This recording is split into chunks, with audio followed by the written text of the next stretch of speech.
और हमने देखा अनरेगुलेटेड इस तरीके के गेम, जैसे क्रिकेट के अंदर टीम बनाओ, ड्रीम टीम बनाओ और उसके पैसे आपको मिलते थे, फिर कौन कितनी बॉल पे कैसा खेलेगा उसका प्रेडिक्शन करो, उसके पैसे आपको मिलते थे। तो इस तरह के गेम जो है सरकार एक कानून लाकर बैन कर चुकी है। तो अब ये कितना बड़ा अपराध है। और बिल्कुल ये बात सही है कि हवाला का जो पैसा है वो आतंकवाद के अंदर इस्तेमाल होता है। जब सरकार ने इस तरह के गेमिंग एप्स पर और इस तरह के गेम्स पर रोक लगाई थी तो इसका एक कारण ये भी था क्योंकि इसको चलाने वाले कोई दुबई में बैठा है, किसी दूसरे देश के अंदर बैठा हुआ है, कोई थाईलैंड के अंदर बैठा हुआ है। तो सरकार ने इस तरह के कई सारे फैसले लिए। लेकिन यहां तो सब कुछ खुला खेल फर्रुखाबादी है। क्या क्या फर्रुखाबादी है आप देखिए, कैश के बदले काउंटर मिल रहे हैं और वहां पर लिखा हुआ है बड़ा बड़ा कैशियर। अरे भाई, पोकर स्किल गेम है तो यहाँ कैशियर का क्या काम है ये मुझे आप बता दीजिए।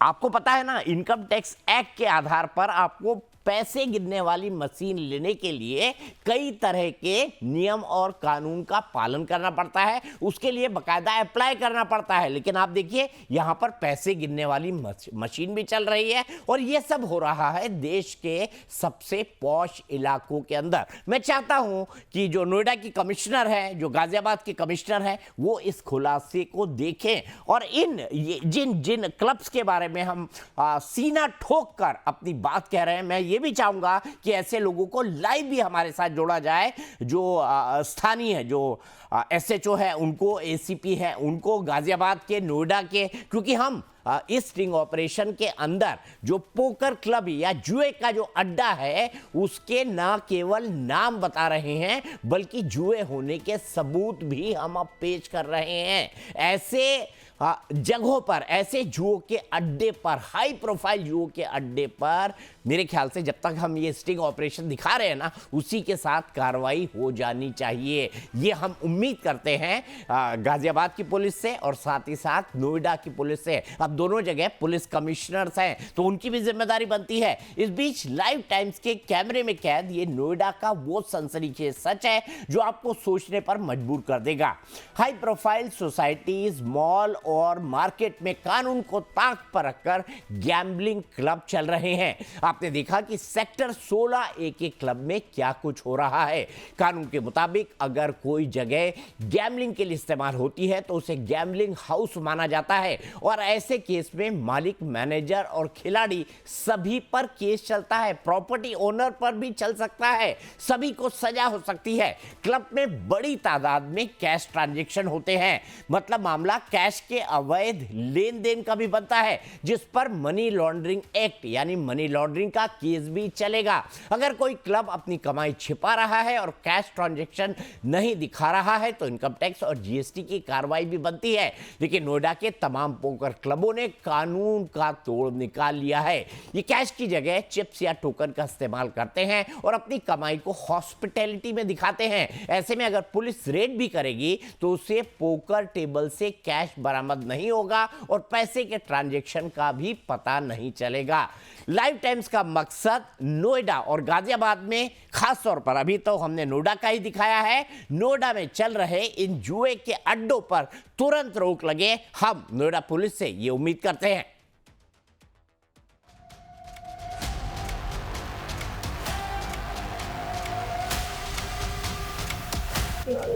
10,000 की इनकम और रेंट 5% पर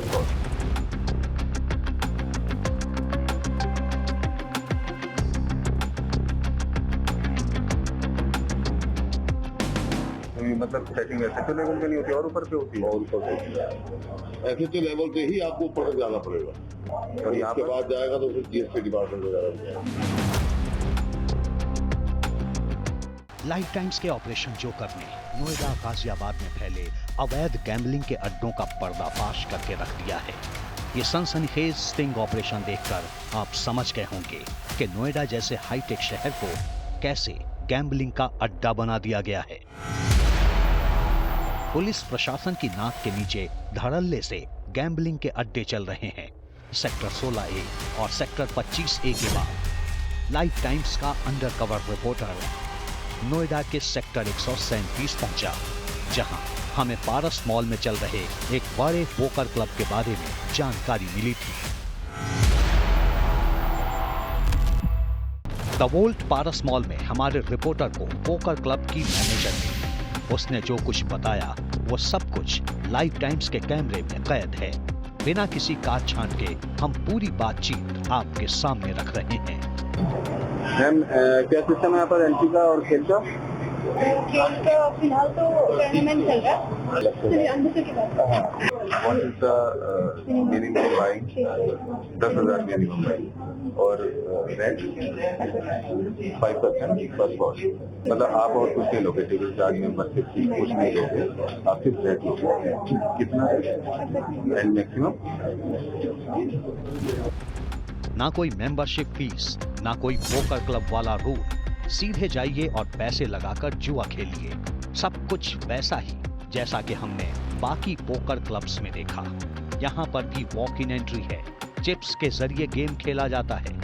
कहने का मतलब ये कि नोएडा के हर कोने में पोकर क्लब की आड़ में खुलेआम जुए के अड्डे चल रहे हैं, जबकि यूपी में गैम्बलिंग या पैसे लगाकर पोकर खेलना पूरी तरह से बैन है। ऐसे में सवाल ये है कि क्या बिना प्रशासन की मिलीभगत के ऐसा मुमकिन है? आखिर ये तमाम पोकर क्लब कैसे खुलेआम बिना डरे इस तरह से जुए के अड्डे चला रहे हैं? इसकी पड़ताल के लिए हम एक बार फिर से सेक्टर 25A के रियल गेमिंग क्लब पहुंचे तो वहां क्लब के मैनेजर ने जो सच बताया वो हैरान कर देने वाला था। सुनिए कैमरे में कैद पूरी बातचीत और समझिए कि पर्दे के पीछे क्या चल रहा है और नोएडा में क्या कुछ हो रहा है। यहाँ तो काफी हो गए, लेकिन जैसे छोटे शहर है मुरादाबाद है, कैसे ओपन होता है? और वो तो बेसिकली आपको परमिशन लेनी पड़ेगी, सही है तो सभी हो गई है, पर आपको अपने एरिया की तो लेनी पड़ेगी ना। वहाँ एरिया की लेनी पड़ेगी, नोएडा की एरिया, हर एरिया की अपनी। यहाँ कितना खर्चा है? सर बोलने का खर्चा असल आपको बता नहीं सकता हूँ, लेकिन मंचिया तक पहुँच जाता है समझ कर नहीं आता। इंफ्रास्ट्रक्चर से अलग पूछ रहा हूँ, इंफ्रास्ट्रक्चर तो सर वही 25-30 लाख रुपये आराम से लगते हैं। नोएडा में खोलो तो भी कोई फायदा नहीं है। सर मैं कह रहा हूँ इतने लोग खुल इस वक्त ये समझो कि टेबल चलाने मुश्किल हो जाती है। फिर मंथली भी जाता था और इसी का मुझे पता लग जाती है कहाँ, तो वो भर्ती करते हैं डिस्टर्ब ना करें। जब लीगल है आप बता रहे जितना भी लीगल पे कोई ना कोई ऑब्जेक्शन तो वो उठाई देंगे ना। ऊपर के लेवल से आते हैं, नीचे के लेवल से आते हैं। ऊपर के लेवल से आती है। जब पता लग जाता ना कि उनको नजरों में तो जुआ ही है ना, क्रिकेट को हम जानते हैं, वो जानते, गवर्नमेंट जानती है, क्योंकि नजरों में जुआ चल रहा है, गुंडलबाजी करना। आप समझो कि 4-30 वाले आ जाए तो दिमाग में डर बैठ गया था। मतलब सेटिंग ऐसे तो लेवल पे नहीं होती और ऊपर पे होती है? और ऊपर ऐसे तो लेवल पे ही आपको ऊपर तक जाना पड़ेगा। कितना चला जाता है सर? उसका ऐसा कोई अलग कोई इसका मिनिमम मैक्सिमम कुछ होगा नहीं? सर आप ये समझ लो कि हमारा तो 2.5 लाख का महीने जाते जाते हैं। 2.5 लाख रुपए? ये आपको मिनिमम लेवल में बता रहा हूँ। फिर पुलिस तो और भी कोई डिपार्टमेंट लेके जाता है? नहीं, और यहाँ के बाद जाएगा तो फिर GST डिपार्टमेंट वगैरह। वो क्यों? अच्छा कैश गेन कर रहे हो आप? मतलब ये है कि कमाई से ज्यादा खर्चे ही है फिर तो? नहीं, कमाई बहुत अच्छी होती है। तो रैक जो है वो तो ले नहीं सकते ना स्किल गेम में भी। मेंबरशिप से खेलेंगे या फिर टेबल चार्ज लेंगे? कौन भी ले सकते हैं? कमीशन तो ले दो। सुना आपने, पोकर क्लब की आड़ में धड़ल्ले से चल रहे गैम्बलिंग के अड्डों का असली सच शायद यही है। नोएडा में खुलेआम जुए का कारोबार यूं ही नहीं हो रहा, इसके पीछे है प्रशासन की मिलीभगत, जैसा कि क्लब का मैनेजर लाइव टाइम्स के कैमरे पर बोल रहा है। हालांकि मैनेजर कितना सच बोल रहा है ये दावा हम नहीं कर सकते। हम सिर्फ वो सच आपको दिखा रहे हैं जो हमारे कैमरे में कैद हुआ है। कैसे SHO के जरिए पुलिस विभाग को पैसा जाता है और कैसे GST डिपार्टमेंट को सेट किया जाता है, ये मैनेजर खुद बयां कर रहा है। वो कितना सच बोल रहा है, उसके बयान में कितनी हकीकत है, ये नहीं कहा जा सकता। लेकिन इस पूरी बातचीत से तो यही लगता है कि पोकर क्लब्स पुलिस को हर महीने मोटा चढ़ावा भेजते हैं, जिसके बदले में इन्हें अवैध जुआखाना चलाने और मनमानी करने का अवैध लाइसेंस मिल जाता है। इन पोकर क्लब्स के कैश कसिनो मॉडल को एक्सपोज करने के लिए हमारे अंडरकवर रिपोर्टर ने पैसे लगाकर पोकर यानी जुआ भी खेला। वो भी हम आपको आगे दिखाएंगे। बने रहिए हमारे साथ और देखते रहिए ऑपरेशन जोकर।